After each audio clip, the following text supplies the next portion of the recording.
మీ ఎలాంటి వ్యాపార ప్రకటనలకైనా వెంటనే మా ఛానల్ సంప్రదించండి. వీక్షకులందరికీ నమస్కారం. అందరికీ నూతన ఆంగ్ల సంవత్సర శుభాకాంక్షలు. మకర రాశి వారికి 2026వ సంవత్సరం జనవరి నెల ఫలితాలని మనం చూస్తే మధ్యస్థంగా ఉన్నాయి. కారణం ఏంటి అంటే ఇక్కడ దీర్ఘ సంచార గ్రహాలను పరిశీలనం చేద్దాం.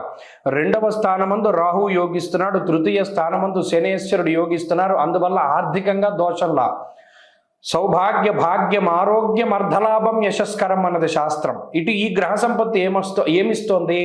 సౌభాగ్యాన్ని ఇస్తూ ఉన్నది, భాగ్యాన్ని ఇస్తూ ఉన్నది, ఆరోగ్యాన్ని ఇస్తూ ఉన్నది, సౌఖ్యాన్ని ఇస్తూ ఉన్నది. అంటే సుఖవంతమైనటువంటి జీవనం. అంటే ఏంటి?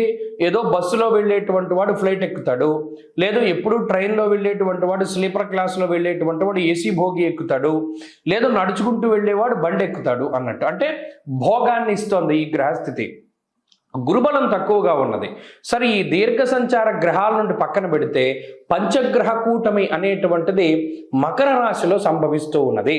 మరి ఈ పంచగ్రహ కూటమి వల్ల జనవరి నెలలో మకర రాశి వారికి ఏంటయ్యా అంటే శారీరక శ్రమ, దేహార్తి చిత్త సంతాప కాలాతిక్రమ భోజనం అన్నది శాస్త్రం.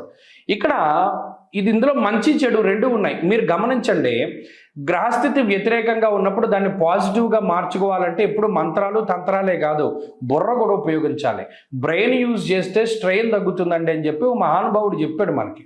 ఇక్కడ దేహార్తి చిత్త సంతాప కాలాతిక్రమ భోజనం అన్నాడు. అంటే ఈ పంచగ్రహ కూటమిలో శరీరం శ్రమ పడిపోతుంది, కాలాన్ని అతిక్రమించి భోజనం చేస్తారు, ఆర్తి ఉంటుంది, అంటే ఇది కావాలి అనేటువంటి కోరిక ఉంటుంది అనుకున్నాను. సరే, దీన్ని మనం ఎలా పాజిటివ్గా మార్చుకుంటాం? ఇప్పుడు మనం ఏదైనా చాలా ఆనందదాయకమైన వాతావరణంలో ఉన్నాం, ఫ్రెండ్స్తో తిరుగుతున్నాం, 12ంటికి తినాల్సింది 3ంటికే తింటాం. అసలు 3ంటికి తినాల్సింది తినాం. పడుకోవాల్సిన టైంలో ఫోన్ బాగుంటాం. మీ ఫ్రెండ్స్తో మీరు పబ్జీ ఆడుకోవచ్చు, ఇంకోటి ఆడుకోవచ్చు, ఏదైనా చేయొచ్చు. అంటే అక్కడ ఏమవుతుంది? కాలాతిక్రమం అవుతూ ఉన్నది. పడుకోవాల్సిన టైంలో పడుకోవట్లా, మన బంధువులతో ఉండడం వల్ల రాత్రిపూట సరదా కబుర్లు చెప్పుకుంటూ నిద్ర 12ంటికి పోతున్నాం, 6ంటికి లేవాల్సిన 9ంటికి లేస్తున్నాం. అంటే ఇక్కడ పండగ వాతావరణంలోనే ఈ గ్రహస్థితి వెళ్ళిపోతుంది కాబట్టి సాధారణంగా అలాగే జరుగుతుంది. కాబట్టి ఇది పెద్ద దోషంగా భావించవలసిన పనిలా. ఇక్కడ ఇంకో ప్రధానమైన విషయం ఏంటంటే కుజుడు కూడా జన్మరాశి యందు ఉండడం. దీనివల్ల ఈ పంచగ్రహ కూటమిలో కొంత ఇబ్బంది ఏంటి అంటే దెబ్బలు తగులుతాయి. మరి దీన్ని ఎలా తప్పించుకోగలము అంటే నిదానంగా సాగుతూ ఉండాలి. సైకిల్ దొక్కేటప్పుడు, బండి నడిపేటప్పుడు, కారు నడిపేటప్పుడు కొంచెం జాగ్రత్తగా చూసుకుని ముందుకు వెళ్ళిపోతూ ఉంటే పరిస్థితులు బాగుంటాయి. ఇంకా ప్రధానమైనది తిండి కంట్రోల్.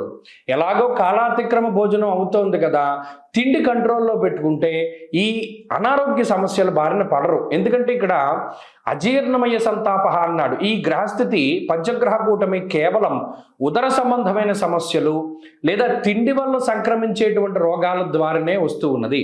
తాగేటువంటి నీరు, తినేటువంటి భోజనాదులు కలుషితం అవ్వడానికి అవకాశం ఉంటుంది. వాటి నుండి మిమ్మల్ని మీరు కాపాడుకుంటూ ముందుకు వెళితే మకర రాశి వారికి అద్భుతమైన ఫలితాలు ఉన్నాయి. ఇక్కడ చూసారా, గ్రహస్థితి ప్రతికూలించినా దాన్ని పాజిటివ్గా మీరు మార్చుకున్నారు. అలాగే దైవికంగా కూడా కొన్ని చెయ్యాలి కదా.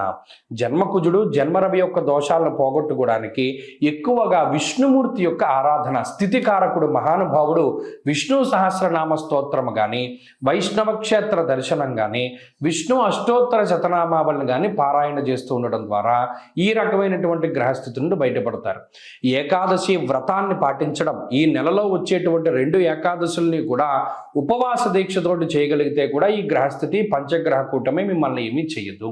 ఈ కొత్త సంవత్సరంలో అందరికీ ఆయురారోగ్య ఐశ్వర్యాదులు కలగాలని, పరమేశ్వరుడి యొక్క అనుగ్రహం ఉండాలి అని, అలాగే ఈ సంవత్సరంలో ఏర్పడేటువంటి దేశారిష్ట యోగాలు, దుర్భిక్ష ఉల్కాపాతాలు లేదా మరేతరత్ర దోషాదుల వల్ల ప్రజలు ఏ రకంగానూ ఇబ్బంది పడకూడదు అని చెప్పి మనస్ఫూర్తిగా భగవంతుడిని మరొకసారి ప్రార్థిస్తూ నూతన సంవత్సరంలో, ఈ ఆంగ్ల సంవత్సరంలో మొట్టమొదటి నెల జనవరి నెలలో ఉండేటువంటి గ్రహస్థితిని మనం పరిశీలిద్దాం. ముఖ్యంగా ఈ నెలలోనే పంచగ్రహ కూటమి అనేటువంటిది సంభవించబోతూ ఉన్నది.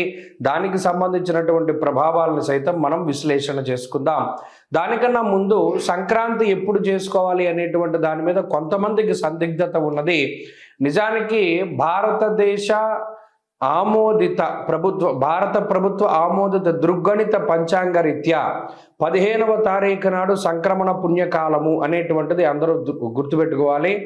15వ తారీఖు నాడే రవి ధనురాశిని వదిలిపెట్టి మకర రాశిలోకి ఆయన యొక్క సంచారాన్ని ప్రారంభిస్తూ ఉత్తరాయణ పుణ్యకాలాన్ని ప్రారంభం చేస్తూ ఆయన యొక్క దిశ అంటే ఆయన ప్రయాణము ఉత్తరం దిక్కుగా ప్రారంభం చేస్తూ అది దేవతా కాలమానం ప్రకారం పగలు కాబట్టి ఆ రోజున సంక్రమణ పుణ్య రోజున చేసేటువంటి విశేషమైనటువంటి స్నానములు, దానములు, జపములు, తపములు వీటన్నిటికీ విశేషమైనటువంటి ఫలాన్ని ఆయన వసగుతూ ఉన్నారు. అది జనవరి 15వ తారీఖు కాబట్టి ప్రభుత్వం కూడా సెలవులు ఆ రకంగానే ఇచ్చింది కాబట్టి ఏమాత్రం సందేహం లేదు.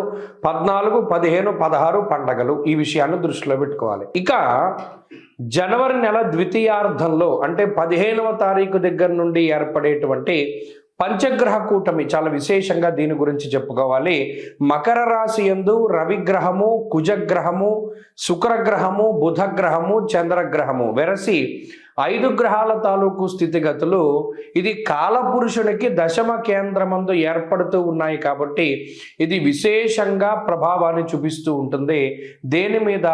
వృత్తి, ఉద్యోగ, వ్యాపార, వ్యవహార, వ్యవసాయాదులపైన దీని యొక్క ప్రభావం ఉండబోతూ ఉన్నది.